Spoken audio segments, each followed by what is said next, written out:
But I got to say this, Shaahin, you have one of the most unique names I think I've ever encountered in terms of meeting great human beings, man. What's up with that? What's the, you got a cool story for your name in the background? I think it's pretty fascinating.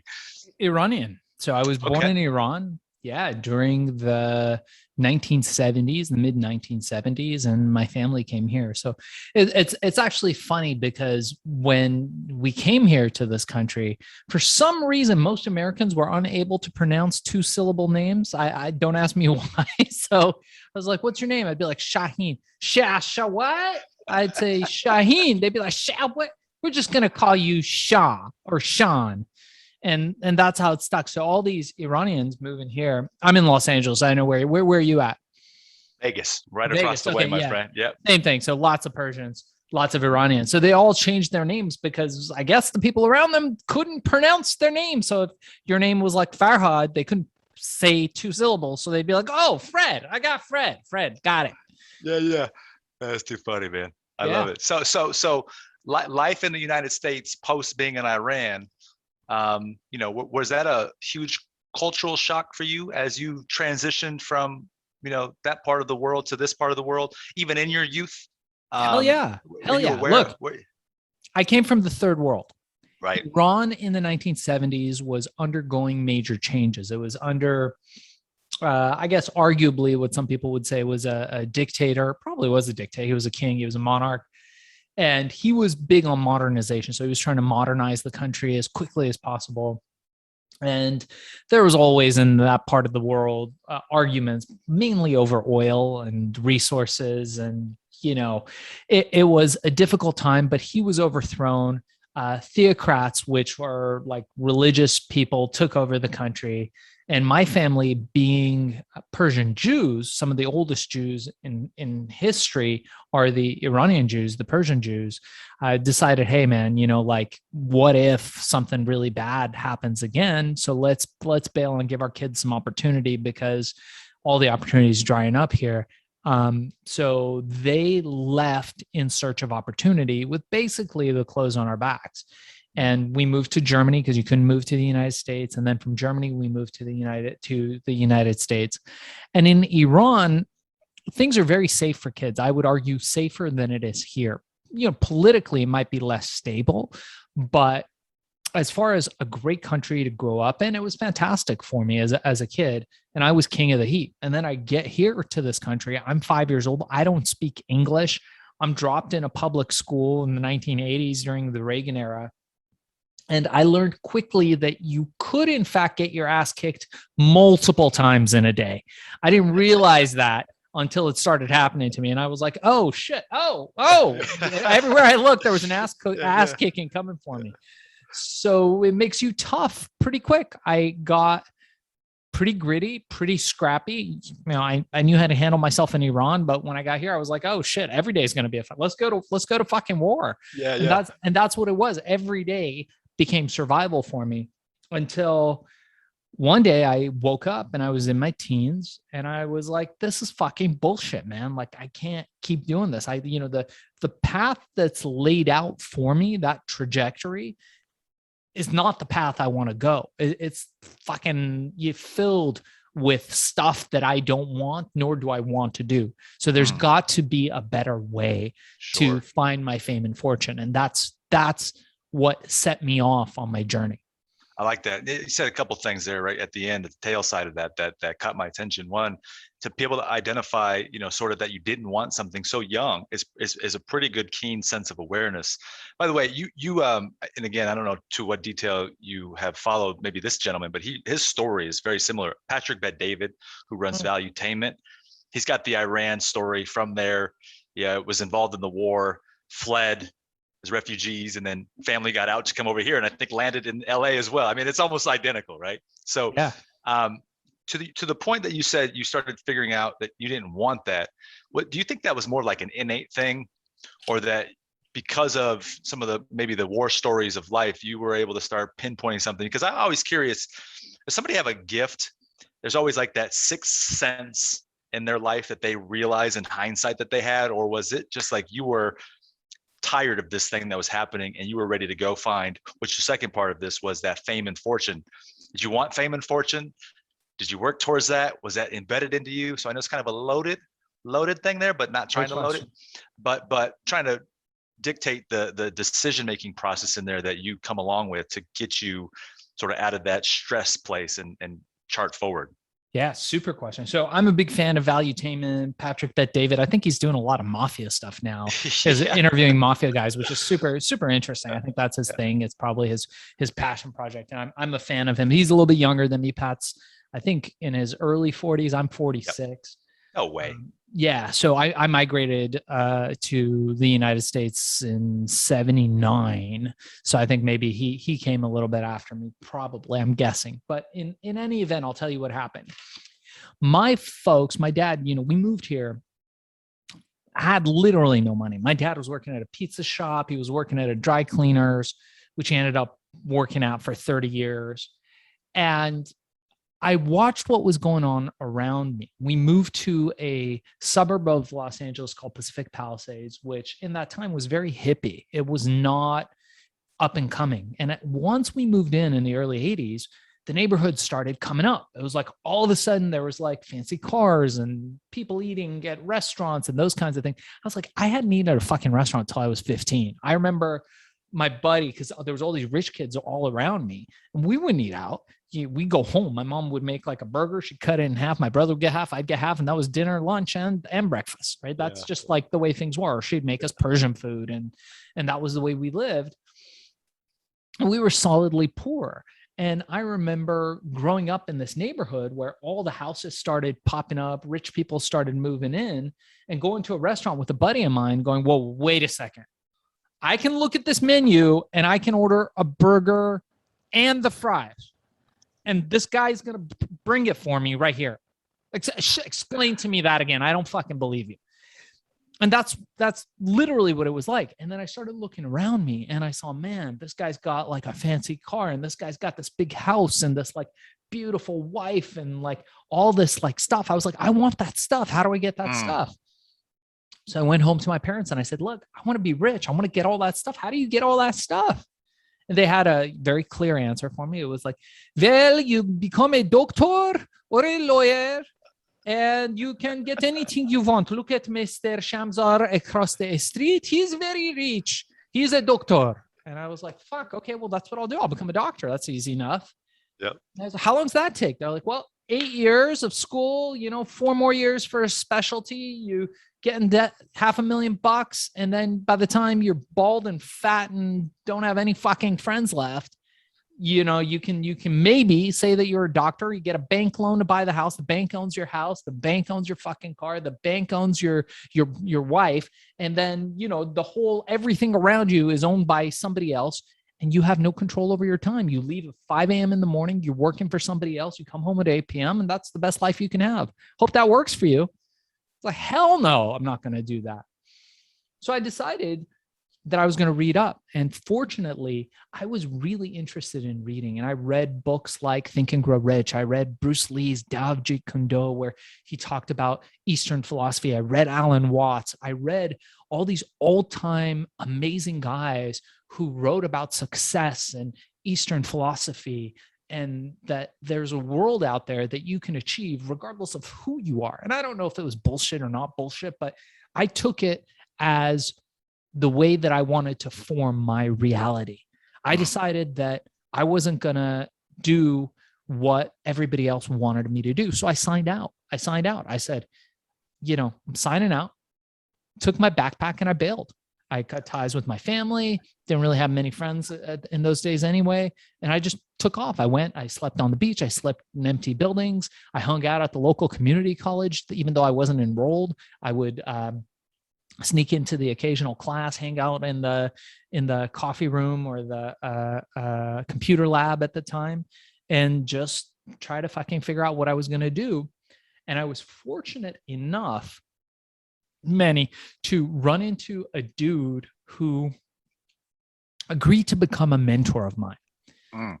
And I didn't know who this man was, but his name was Edward Lawson. And as it turns out, he was a huge figure in civil rights.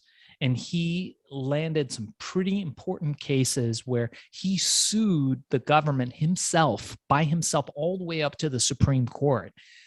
And he became like a father figure to me and guided me through most of the beginning of my career.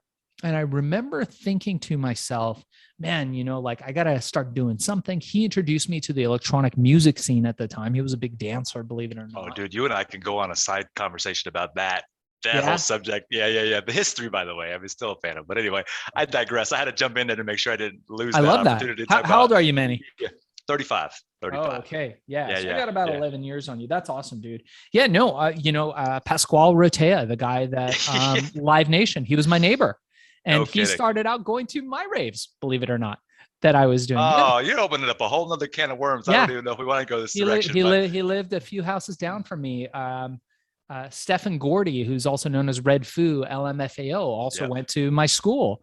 We had a lot of great people that year who Will I Am with the Black Eyed Peas was my classmate. So we had a lot of people in my class ended up doing very well and becoming people of note. But I decided, I was going to check out this electronic music scene. I didn't have a place to live. What I would do is they would have all these buildings. It was this building boom in Los Angeles in the time. And there was all these empty buildings that were under construction, luxury buildings. And I managed to somehow get the keys to the lock boxes. And I could sneak in at night, sleep there in this like luxury apartment that's under construction, clean all my stuff up, my sleeping bag and everything, and be out by the mornings. And that's where I would sleep. And when the rave scene happened, I was like, oh, cool. This is another place for me to sleep. I would go there. Behind the speakers is very quiet. And it's like this gentle vibration. In front is very loud. Behind the speakers, very quiet. Nobody ever checked behind the speakers. So I would go there and I would crash behind the speakers. And I remembered, Manny, waking up one day and I was in the club. The club was still going on. It was like 4 or 5 in the morning. And I realized that I needed to do something. And I walked around and I was like, okay, so where's the money? It's got to be the promoters. The club promoters got to be the ones that are making the money.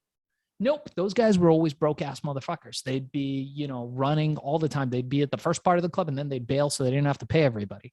The DJs would never get paid. So it wasn't the musicians. The people who owned the venues didn't get paid because they were usually break-ins. People would break into these old warehouses. They would be owned by the diddly Doe Corporation. Nobody would ever care.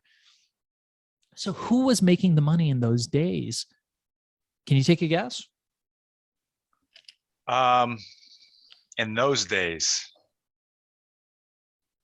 the providers of the alcohol or the drugs. Close. Yes, correct. Yeah, the drug providers. That's a nice way. That's a very nice way to put it, Manny. The drug providers. You make it sound like healthcare providers. I like that. Yeah. You're by good. The way, I've sold my fair share of drugs here in Vegas back in my time frame of heightened EDM scene running these streets right here in Vegas. Oh wow. So I say that softly with the whole drug. I can't even tell you the amount of drugs over that 10-year period from 20 to 30 pre-sobriety that man, trust me, I know that scene inside and out, man. We got to get together at some point and just hash out some stories. All right. But I love it though. Yeah. So this is fantastic. So and for your safety, I will say allegedly. He's saying allegedly he has done that. But yeah, right. With that said,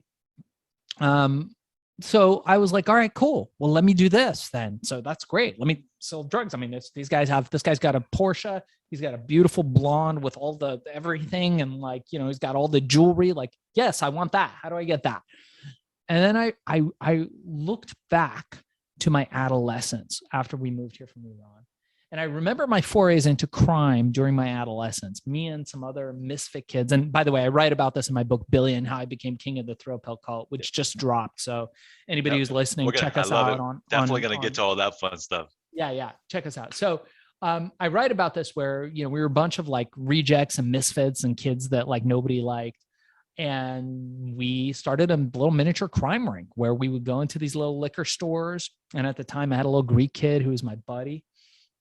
And he was short. I don't know what you call him now, but he was, let's say, a little person or I don't know, small American. We'll use the M word. Yeah, whatever you yeah. want to call them. I'm not going to Yeah, say yeah. midget. Okay. I don't want to Right, offend right. anybody. I don't think you're supposed to say midget anymore. So, but he was. So he was a short guy. He would go under the sensors. So he would wear baggy clothes. We would cause a distraction to the person at the register, probably very poorly. And he would grab as many nudie magazines as he could get, Hustlers, Penthouses, whatever. All the titty magazines. He would take all the little bottles of liquor, stick them in there, cigarettes, glue, anything that we could flip. And then we would take that to school and we would flip it. And we made a lot of money, but the incredible thing is we would always fucking get caught. Like detention was our second home. Like we just lived, like it was just expected. It was like the fifth period of, it was like math, science, detention for us. And so I looked back at those times and I thought, dude, we're fucking really bad at crime. And me particularly, terrible at crime. I am not going to be one of those American greed people where I'm going to be like, I suck at crime. What's the next thing I'm going to do? More crime. Yeah, right. I decided crime wasn't for me, which took the equation of becoming an illegal drug dealer out. But then I was hit with a revelation. I thought, what if we could do this stuff naturally? I love herbs. I always had an interest in herbalism. My grandfather was an herbalist. And I thought, well, what if we could create a version of the most popular drug at that time, which the supply, by the way, had completely dried out. There was no real ecstasy on the streets at some point in the 90s because they had blocked the entry. It was all being produced in the UK and Holland, and they stopped it from coming into the country. And nobody here really knew how to make it. Not many people did. And the drug dealers were really sad. The people at the parties were really sad. So my thought was, hey, what if I create a legal and safe version of it that I could offer up and sell legally? I could make millions. And I didn't get the memo that it was impossible.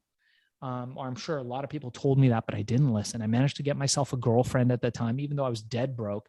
I managed to convince her to let me sneak into her kitchen when her dad was out and to cook it up in her kitchen using herbs and natural ingredients. I didn't have enough money to buy the capsule machine. So we would roll them up into balls and try to make them as close as capsules or tablet shape as possible, put them into little baggies. And one day we tried them on all kinds of people. And one day we found out it worked really well. We had a formula that fucking worked. It worked amazing. And people got really nice feelings off of it. And I decided to take it into a club. So I walked into one of these raves one night, and I walked up to the most scary drug dealer at that time. Now, mind you, back in the 90s, having tattoos on your face and neck was not a normal thing. Now I think it's much more socially accepted, but back then I think that was just short of, being a mass murderer and having the 3 tiers here for each person you killed, having tattoos on. So this guy had tattoos on his face and his neck, and he was hanging out there. He had the, gold teeth or whatever. And I walked up to him and he's like, "What do you need, man?" And I was like, "Well, no, I don't need anything. I want you to sell my pills." And he said, "Fuck off, kid. What are you talking? Are you a cop? Are you wearing a wire?" Wasn't he was very paranoid and very aggressive. And I knew, Manny, in that moment that I had to burn my ships. That either I had to listen to my negative self-talk and be like, "You're a fucking pussy. Pack your shit up and go home. Go back home. You've made a mistake. You're going to die tonight. This man will kill you and probably eat you. He is a absolute 100% criminal. You are not in the right." Or to do what Steve Jobs called put a dent in the universe, and to create what Walter Isaacson said was Steve Jobs' reality distortion field. Create a reality distortion field. Get this drug dealer to sell herbs, vitamins, in fact. So I wouldn't leave. And I just stood there making my case, pretending like this man wasn't just about to strangle me in front of the entire club. And just then, 2 partygoers walked up to him and they were asking him for ecstasy. And in a moment where his eyes met mine, I realized, and he realized more importantly, that I wasn't leaving and I wasn't backing down. He was going to have to fucking kill me. And so he motioned over to me to hand him the bags. I handed him the baggie. He said, "Hand me the entire backpack." I handed him the entire backpack filled with pills. He handed it to them. He took the cash and motioned to me to disappear. I disappeared for a couple hours, came back, People were dancing. The party was going off. It was one of those crazy nights. I looked at the people who bought the pills from him. They were having the time of their life, like dancing up and down with the whistle and the glow sticks and all the fucking stuff, right? The 90s. Yeah. And the guy motioned for me to come to him. His little bodyguards moved away. And by little, I mean big freaking Samoan dudes. And I walked over there. And this was one of those guys where usually you can read people, but he didn't have very many facial gestures. He just had like that, and that was it. Like he had one facial expression, which was "I'm going to kill you," and that was it. That was it. And I was sure I was going to die. I had all my apologies worked out. I said, "Dude, I'm so sorry. Just let me live for the night." I had all that stuff. And he just leans over to me, and there's a moment of silence. Now, most people are very uncomfortable with silence, and I was pretty much biting my tongue not to start making excuses. And he looks at me stone cold in the eyes and says, "Kid, how soon can you get me more?" And that was it. It was on. We went from one guy to 100 guys to 1,000 guys to 10,000 guys. Then we were at Tower Records, Warehouse Records. We were at all the adult stores. Larry Flint became one of my biggest customers, selling it into all the sex shops across the country. We were selling it in all the raves. We went on tour with Lollapalooza. Now, mind you, 6 months before, I was sleeping in abandoned buildings. I was sleeping on the beach and waking up and going and getting a cup of tea and just surviving. And we became one of the biggest supplement companies of all time until I'm still in my teens. Wow. I walk into my office at this point. I have 200 employees. Everybody in Venice Beach is working for me. If you had a heartbeat or could fog up a mirror, I probably would hire you.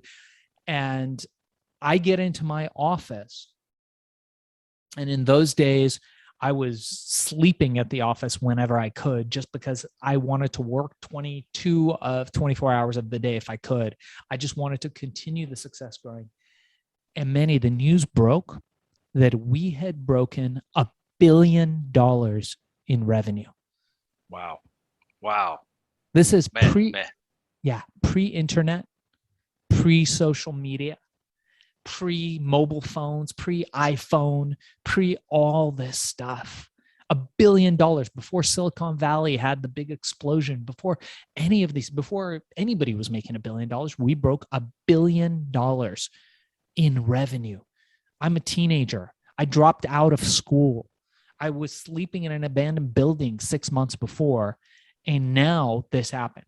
And I remember looking at my secretary at the time, and yes, we had secretaries back then, and having an incredible panic attack, thinking to myself, holy fuck, I don't know how much $1 billion is. Not theoretically. Right.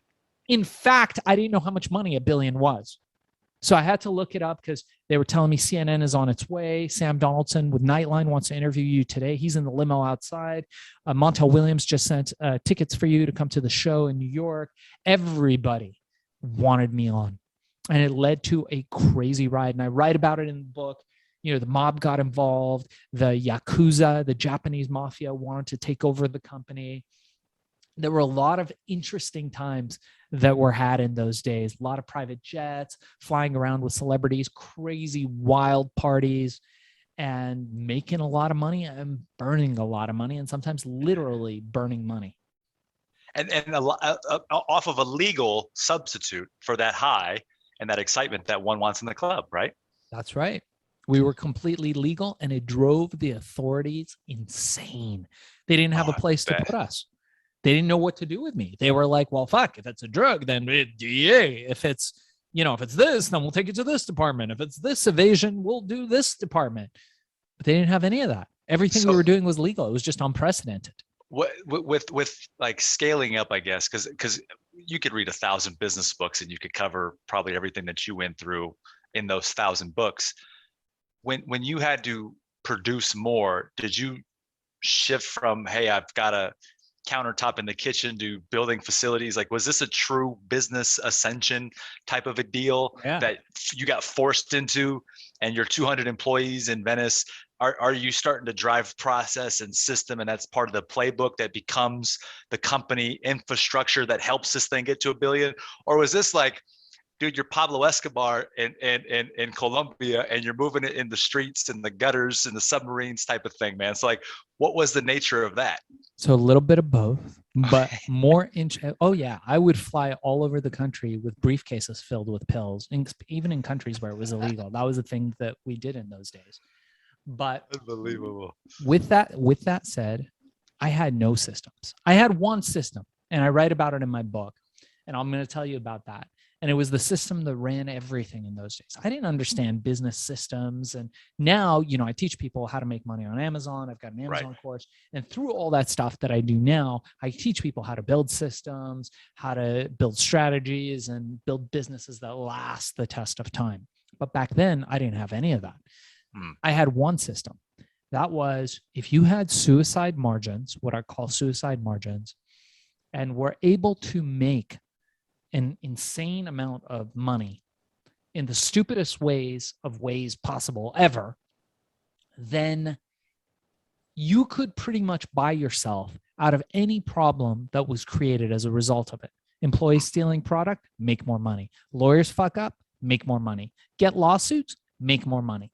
Making more money solves all the problems in business if you can make enough of it. There isn't a problem around. I shouldn't say that. Most problems can be solved with money. So now you got to remember, Manny, it was costing me 25 cents COGS, complete cost of goods, out the door, 1 unit of our product. And by the way, I remember the dealer coming up to me going, when those party goers were asking for it, he was like, "What do you call this stuff, man?" And I just remember I was like, "Oh shit, here's another moment. Herbal ecstasy." I said, "Herbal ecstasy." And he was like, "It's herbal ecstasy." I was like, "All right." That's how we named it. But I remember we were making it for 25 cents a unit. We were selling it for $20 a unit. Wow. Most of our business was cash, green cash in hand. Most of it was direct, meaning we would be at a show. We would have people come to our stores or our offices. We had stores all over the country. We had a flagship store on Melrose Avenue that was called the Ecstasy Store. People would come in, they would pay $20 in cash. They would get a packet that cost us 25 cents. We were fucking printing money, dude. Wow. We were printing it. And as quickly as we could produce these things, we were selling it. So yeah, initially it started out in my kitchen.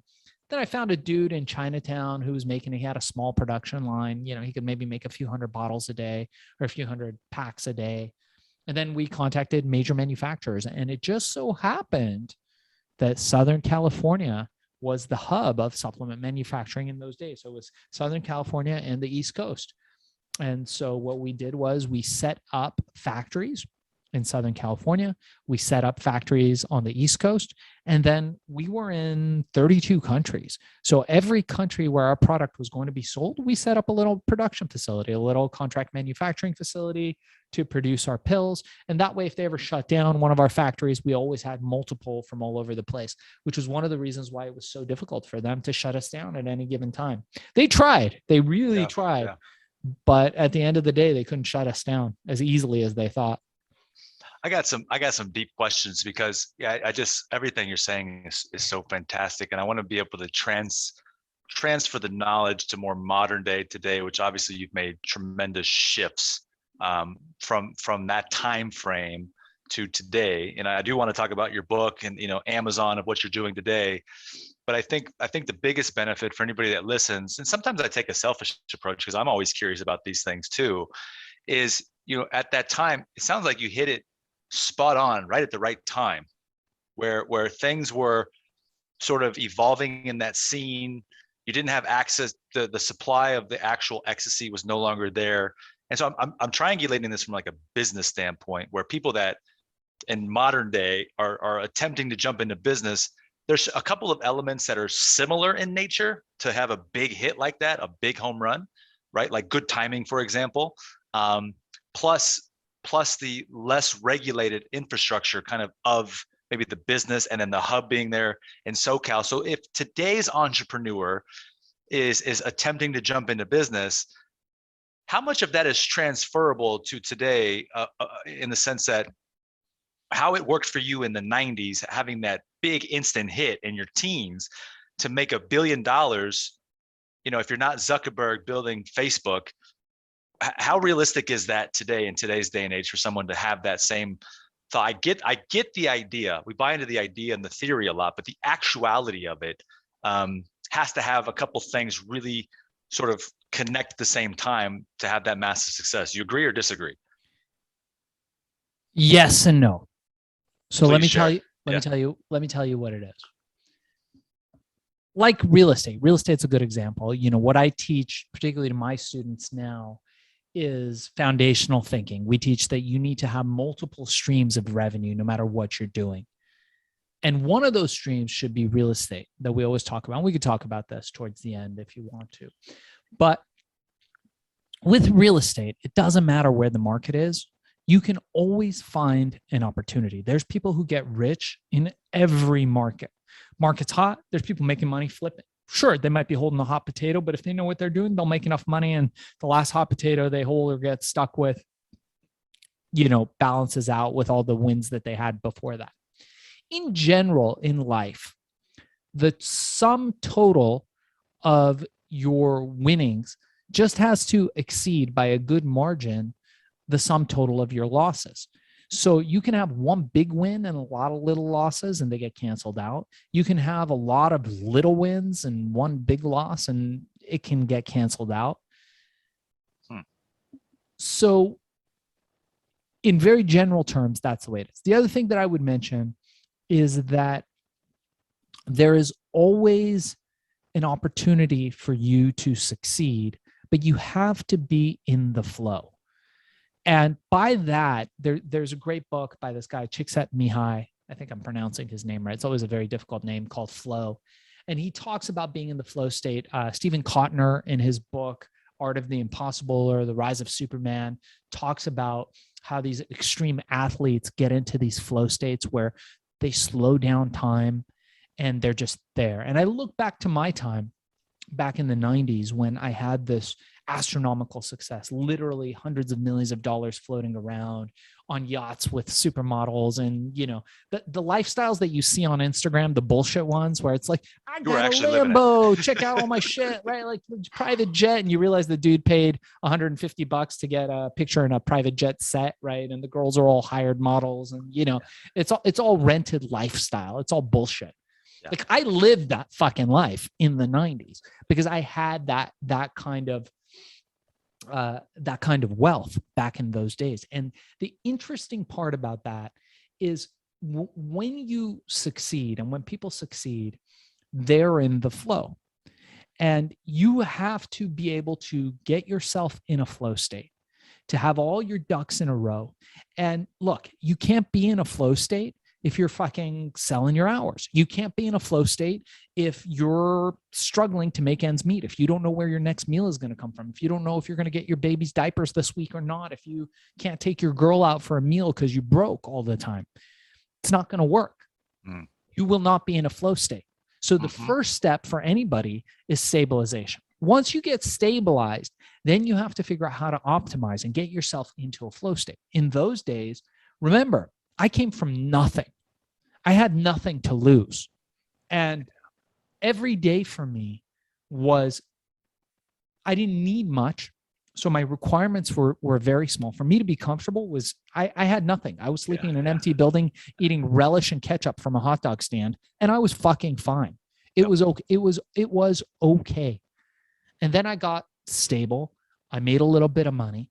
And then I started focusing on this optimization part, which is how do you get into the flow? And I realized that there were a few things that got me in that flow state. And once I got into that flow state, it was like I couldn't fucking keep deals from coming to me. Everywhere I turned, there was a deal coming at me. There was a talk show that they wanted me to be on. There was a $1 million deal. I talk about one time where I fell asleep on I talk about it in my book. Where I was in the office. I fell asleep in my office the week before. I just came in a crazy fit, and I was like, furniture is fucking last year. We're done with furniture. I'm going to take out all the fucking furniture. I ordered these custom floor meditation chairs, and I said, everybody's sitting on the fucking floor. That's it. And we're not going to have fucking tables. This is going to be a revolutionary a terrible idea. People hated me for it. But I'd fallen asleep on one of these like beanbag things on the floor. Woke up, there was a pile of papers. I had this beautiful white pit bull, albino pit bull, sweetheart of a dog. She knocked over the stack of papers, and I was like, fuck. I was waking up in the office. I was like, shit, all my meetings are coming in. I grabbed the first piece of paper that she had bitten through, and it was a check for $1 million. It was a fucking check for $1 million. And it was like a month old, and it was sitting there, and I just hadn't fucking cashed it. They've gotten their product or whatever, and I just hadn't cashed it. I was sitting there. That was how much money we had flowing around. There was a check for $1 million, and I just threw it right back on the pile. I think it took me months to even get to it because it was so low on my list of priorities. My priorities at that time was exactly what I said, creating an impact. And I was so in the flow that the $1 million didn't matter. There was more millions everywhere else. And I would just go out there. So the key is, if you can get into that flow, there's nothing that you can't do. Finding out how you get into that flow and that sweet spot, that's the tricky part. So these are great generalities. And again, people like Csikszentmihalyi and Stephen Kotner have written great books on flow state. But once you get to know yourself and you can get into this state where you have optimal performance and you have absolute flow, and you know how to be at the right place at the right time. And there's an art to it. There's an art. We call it synchronicity. I write about it in my book. But if you can get into that flow, deals will come to you. The art of making money is not about getting out there and pushing your shit down somebody's throat. That's bullshit. That's what you see on TV. That's what these guys say. Oh, you say these lines and somebody will buy it from you. You say this line, you can pick up 10 girls. It's all bullshit. The art of making money is about what Professor Cialdini in his book Persuasion, he talks about it. He calls it persuasion. It's about setting it up so those opportunities come to you. And when you hit that flow, you hit those targets and stuff starts happening around you. And I can't explain it. And I know people that are billionaires. I know millionaires. I know a couple billionaires. And I sit down with them all the time. We have dinner, we have drinks, and I'm constantly asking them, like, how do you know when you're in that state? And they can't explain it. They can't explain why. One guy I know is a real estate guy, and he's making hundreds of millions of dollars. And the guy who went to school with him, the exact same upbringing, same neighborhood, same stuff. And that guy's, he's banking 150 grand a year, while my buddy's making hundreds of millions. What's the difference? My buddy knows how to get into the flow state. He knows how to optimize and then go after those opportunities. And not only that, he's able to minimize the noise so he can see clearly. And I think those things are the things that help you build that roadmap. And then you have to think to yourself, is what I'm doing solving an important enough problem? A guy who's on my book, Jay Samit, wrote this book, Disrupt You, and he wrote a new book called Future Proofing You. And he talks about that. He talks about, oh, you got Jay's book? Oh, love it. Okay, yeah. Oh, love it. Jay's a good friend of mine. Yeah. And he talks about, are you solving a big enough problem? Are you thinking big enough? Because there's lots of problems out there to be solved. So to answer your question, a very long about fucking Shaahin goes on a rant way, the answer is, yeah, you just got to find that problem. We just had, we're just going through COVID. I thought we'd fucking be out of COVID, but we're still in COVID. Yeah. And we're thinking, well, it was very unfortunate and very sad. And a lot of people lost lives and a lot of people got sick and it was a tragedy. But a lot of people also fucking got rich. A lot of people continue to get rich. Amazon had the best years ever in history. As being an Amazon seller and somebody who's expert at Amazon, I can vouch for that. All our Amazon companies went gangbusters during this time. So even in the hardest of times, you can succeed just if you're in this flow state. And that's what I talk about in my book. And I give a path and a 3-part system for how you can get into that flow state and capitalize on those opportunities when you get there. Yeah. So, I mean, again, I want to pull back the curtain on a few of those things. By the way, your little rant that you just mentioned about you going on, every piece of it, every stage of it, every milestone that we hit had value in it. So don't worry about that, man. Go ahead, please. Okay, more rants. Good. Because I can go on, man. Yeah. So we're gonna do like a little role play here because I'm at this point in my life where I kind of have this intersect of these different things we're talking about right here, right? We all including myself, want to build this gigantic company, part of us, right? Um, I've been in flow state. I've not been in flow state. I've been in flow state when I had a vision and I was connected to it and I was going to change the world and my results were infinite. It was almost scary. Then I was doing something that I wasn't really into, didn't connect to it, and I tried forcing myself and I hated it. Then there's the timeline thing, right? There's these amount of, these days, months, years that you go into something to learn a particular skill, um, like I have done. And now I just told you before we started this, I think that I'm kind of on this like professional sabbatical, reevaluating what my next move is. Now, I say this because I was building my own business and I was building a training company around sales and influence, really about communication, but I just wasn't connected to it. Okay. So then I said, I got to make a decision here, cut this off and just take a break and be with myself to figure out what it is that I want to do. Shaahin, in that same process, I realized, you know what? I'm a really good guy that doesn't have to take all the risk and can really be a great number 2 to 5 and have a great ability to go in and just redefine a market, open it up, go to market, whatever, sell, communicate, all that. So now I'm like, okay, well, I'm thinking about going back into a B2B position at a high level where I can do something very drastic with that company at a startup level, help them win really big, maybe get some equity, nice bonus incentive structure, make a nice salary, prove myself. And that's interesting to me. But part of me is like, oh, I'm still an entrepreneur, right? I'm only 35. So I'm in this sort of like this ebb and this flow word you're using right there of kind of like, what's the next move? And, this deciding factor obviously has lots of inputs, right? I've got, potential wife that I'm getting ready to, settle down with, family. And then it's like, well, I've just, to use the old Gary V thing, I love what he said because I bought into it 5 years ago, right after I got sober and started figuring my life out, which was eat shit for 5 years and then eat caviar for the rest of your life, right? So I chose to go eat shit to learn how to sell and communicate. And boy, I did it so good in Hollywood with celebrities in all these different areas. And now I have the skill set and I'm like, damn, man, that was a good run.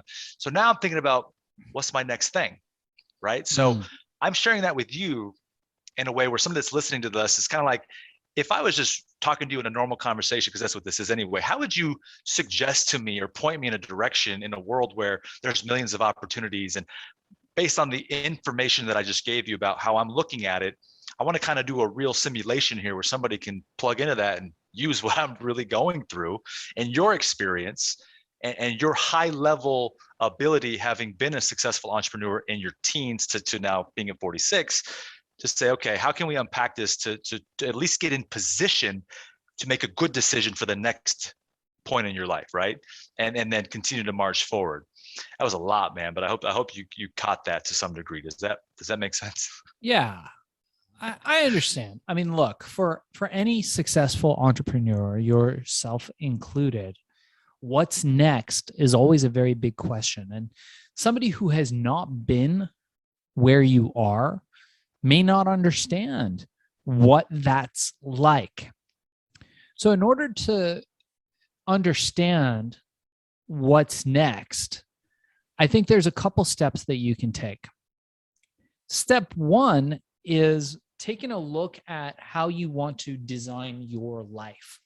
I teach and train people all the time how to create predictable recurring revenue on the Amazon platform by creating these Amazon businesses so they can do what I do. I own a bunch of real estate. I've got a beautiful wife and kid. We travel all over the world. That's our thing. We go to far off and exotic places. We hang out on people's yachts. We rent Airbnbs. We travel. We explore. We don't do like the super, crazy That's the fancy life. That's travel. the life we're working towards. That's the life we're working towards, by the way. Yeah. By the way, go ahead, man. I'm just telling you. So Yeah. please. And so I think, the first step is you got to figure out, what kind of life you want. Like me and my kid, we fix up cars. He's 7 years old. I've got a collection of exotic cars, Porsches, those kinds of things. And, on the weekends we go buy cars, we fix cars up. We live a really good life. We don't live like crazy, like I did in the 90s, that kind of lifestyle of crazy partying, whatever that was then. Now I'm much more a family guy. And it's the greatest thing in the world to watch my kid grow up. We eat really well. We like to cook most of the time, but we're very comfortable in our lives. And I spend a good portion of my time exploring things that I'm interested in. Now, this may be key for you. We don't think oftentimes as entrepreneurs that things that are not making us money are part of what we like to call work. We tend to think, oh, that's something else. And, the thing that we do, if I sell something and get paid on the back end or paid on the front end, that's going to be money and that's my work. Not true. The interests that you have outside of your work allow you to open up a part of your brain, a part of your mind that otherwise would not be opened up. And that oftentimes leads to opportunities and clarity for you. What I understand from you is you're a young, dynamic guy. You're 35. You've had a lot of life that you've lived, and it looks like you've had a lot of fun too. And now you're kind of building that foundation for yourself. And what I would tell you is that there's a failing in entrepreneurial thinking that it's going to be one thing that we do that's going to be successful. After herbal ecstasy, I always had the splinter in my mind that where's the next fucking herbal ecstasy? After that, I invented most of the technology for digital vaporization. The entire vape industry grew around technology that I built. I wrote the first book on vaping. I built the first vapes ever, patented them, all that stuff. There was no industry before we started our company. It was the first vape company to ever go public also, which is still a publicly traded company now. But I kept always looking for that one big hit. I kept looking for, hey man, there's got to be another herbal ecstasy. And, it's funny. I made a film with this guy, Vanilla Ice. Do you ever hear about him? Oh, yeah.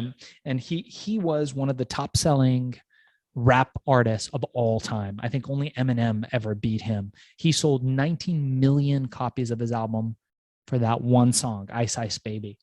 And a fascinating guy, really interesting guy, nice guy. I got to meet him because we made a movie with him at a film production company sometime in the late 90s. And we cast him for a role.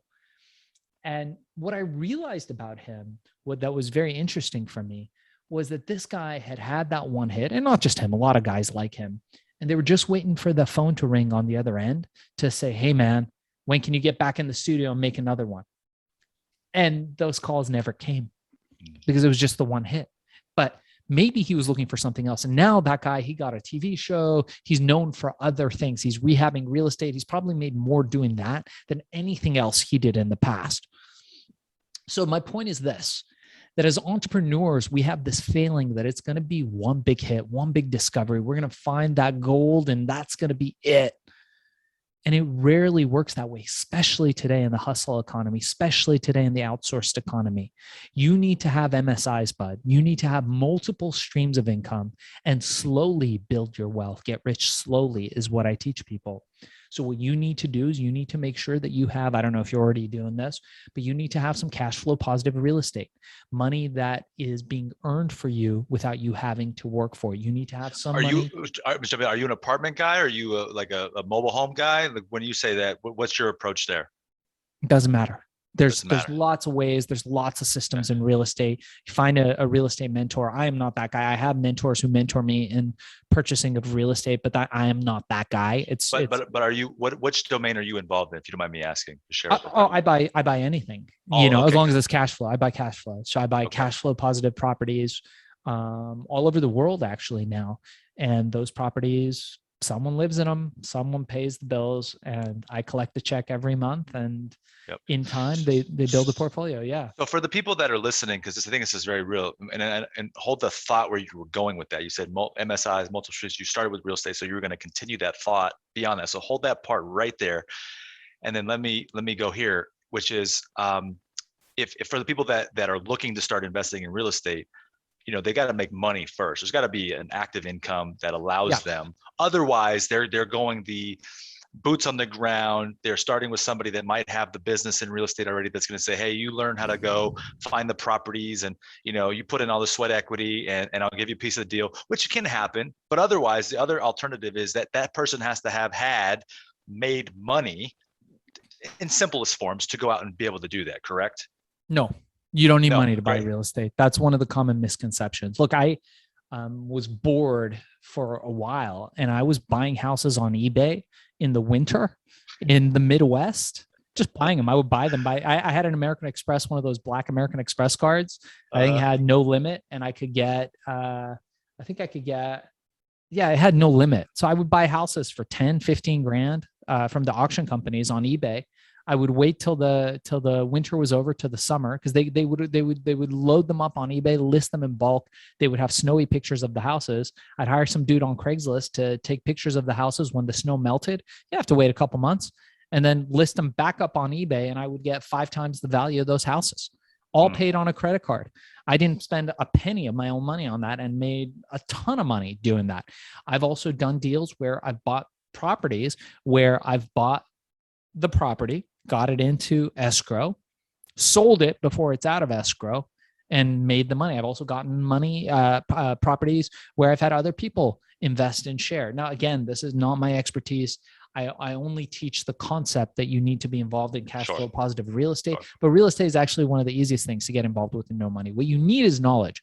And we talk about these 3 pillars, and I know we're coming up on your time here. So, I talk about these 3 pillars that a good friend of mine, Wayne Boss, who's this Australian multimillionaire genius investor. This guy comes into troubled companies that are, they've got one leg and it's a broken leg. And he buys them, turns them into multi-million-dollar companies, and sells them for, hundreds of millions of dollars in some cases.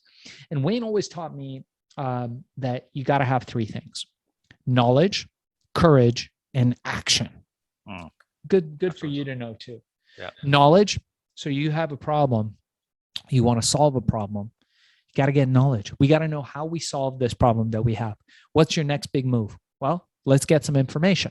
Right? What's paying now? What's the best place to be in to get that lifestyle? All that stuff. You can buy knowledge. You can rent knowledge. You can borrow knowledge. You can steal knowledge. There's all kinds of ways to get knowledge.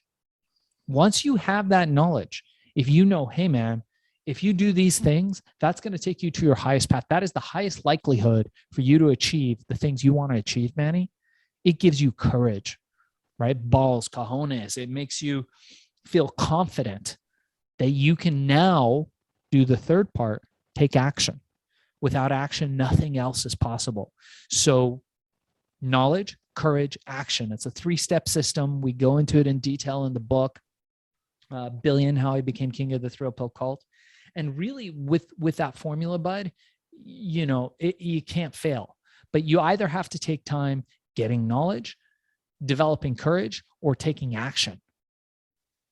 Well, listen, man, I'm fully on board with you there. I think that, because you alluded to the time, like I said earlier, we have no agenda with these things, and we could go on for days. I want to let you get back to your beautiful family and your beautiful day. But with that thought, I do believe that, see, this is the thing. I mean, some of us get stuck in this analysis of, is this the right thing to be jumping into? And I think sometimes that keeps them from even making any decision. So, are you a fan of skills acquisition to complement some of that stuff? Because knowledge is important. Courage is sort of the virtue that kind of comes through us and flows, almost at a soul level. And then action obviously is the going and doing it. The skill part, are you like no skill, just do it first, then skill gets developed? Or develop skill first, the skill develop through that active part?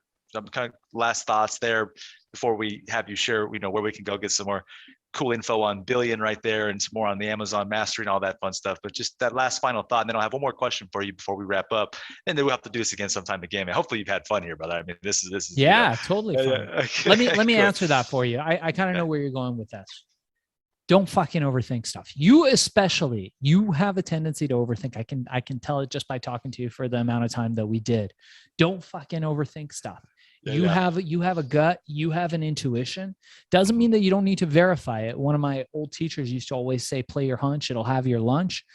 So you gotta be cognizant of that. You can't just be like, oh, I've got a great hunch, I'm betting all on red. No, you've got to verify. You've got to use good information. And that's where your hunch comes in, where you take all the information, all the all the science that you have, that you've learned, all the tools that you've developed over this time, all the things that have worked for you and the things that have not worked for you. When you put all those together, and then you've got a feeling that you need to go left instead of going right, that's when you make that move. But don't fucking overthink it. You overthink stuff too much. And most entrepreneurs are like that. I'm like that too. You cannot overthink things. Sometimes action is better than perfection. And a lot of us have the problem of perfection by paralysis. It comes out of insecurity. We tend to think, hey, man, the thing I'm going to do is going to be better than all the other things out there. So no, the way I do it is perfect. So I have to do it this way. It's fucking bullshit, because the way that you do it needs to be flawed. You need to go out there and seek failure. This is what I teach people. This is what I teach people in my Amazon course. Go out there with some money to burn, just a little bit. It doesn't have to make you uncomfortable, or maybe it just makes you a little uncomfortable, and plan on fucking failing. Go out there and decide, you know what? I'm going to be smart about this. I'm going to do everything that I'm taught. I'm going to seek counsel. I'm going to join a mastermind. I'm going to read books, and then I'm going to deploy this money. I'm going to start a business, and then I'm okay failing. So I'm going to go out there and seek failure. Why? Because winning isn't a process of throwing your chips on the table and having the wheel land or the ball land on your color. It's a process of carefully picking out what your numbers may be, failing, correcting it, failing, correcting it, tweaking, changing course until you get something that's replicatable, and then cutting and pasting, and constantly being aware that you can change course, constantly being aware that you are in a changing environment. The ocean doesn't stand still. The ocean is constantly changing. There might be winds, there might be a storm. You don't know what's going to go on. So you need the skill of navigation. That's what's going to take you where you're going. That's damn good right there. See, that's just like the mic drop. The skill of navigation to wrap that up is pretty impressive right there. Okay, all right. So for all intents and purposes, keeping you for the whole night. Where can we go find out some more about this book and Amazon Mastery and Shaahin and all that grandiose, fantastic stuff you've done? Get more of the story, products that you offer, all that neat stuff. Yeah, cool, Manny. Thank you for asking.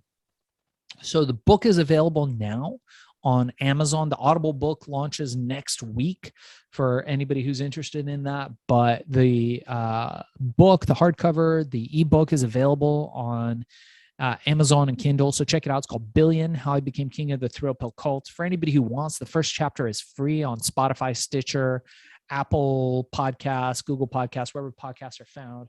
We also have a podcast called Hack and Grow Rich, which you guys are welcome to join us on. It's a great community. It's grown up to about 65,000 subscribers now. Make sure to like and comment there before. Was there anything we said that you didn't like or that you liked? If you're watching this on the channel, make sure to like it and subscribe. And then also, for your listeners and viewers, Manny, if you guys mentioned that you heard it on Manny's podcast and you're interested in learning how to become an Amazon seller or creating an Amazon business, even if you don't have a product idea, we teach you how to find one. We teach you how to make money. I've got a 1-hour course, Manny. It's normally $200 for your listeners. I'm going to offer that up for free as long as you mention the code Manny. Go to fbasellercourse.com or go to shaahinshan.com. FBA Seller Course is FBASELLERCOURSE.com. Or you can just email me directly. My direct email is darkzess@gmail.com. I do answer 100% of emails. I also get to email 0 every day. I never leave my inbox full. Yeah, and that can be a topic of another podcast, how you do that. But I do answer every email. So if you want to reach out to me, have a strategy call, to create a business that creates recurring revenue, I'm happy to do that for your listeners. And Manny, if there's any way I can bring value to you ever, please feel free to reach out to me anytime. Of course, man. No, I appreciate that. And, I admire how you've done it, sort of the journey that got you there, the continuation of it, certainly the charm and charisma that you bring to the tooling of the messaging, how it can work for other people. I think that's invaluable. And, your team, bringing this together here has been such a fantastic, these little snippets in life, these micro connections that become something bigger, more spectacular. I always fancied that and think it's a big deal. So, everybody that's listening, if you've been a part of this for a while, you know how I roll here and what I do. So please head over to Shaahin's area and get into his arena. Let him teach you, train you, and take you that next level, because there's always something you can gain and benefit from information, knowledge, like you said, courage, action. We can keep going. But last things last, man, I got to ask you, because this is obviously the breadth of everything I do here. What does always on the grow mean to you? Always on the grow. I like that. Look, I think Alan Watts talked a lot about this. In life, you can move forwards, you can move backwards. Both are forms of motion. But if you are not moving, you're dying. You got to constantly be moving. You got to be constantly changing. And with that comes growth. Growth is incredibly important. It's part of becoming a human being who's self-realized, who's reflective, who doesn't feel like they are a victim to circumstances, but rather present in a film of their own making. Amen, man. That's beautiful, brother. Well, I appreciate you, man. This has been great. Put her there, the old fist pump virtually right there. And hey, man, a sign off right there with the old salute to you, champ. And then we'll catch you on the next one, brother. Appreciate you, my man. Thanks, buddy.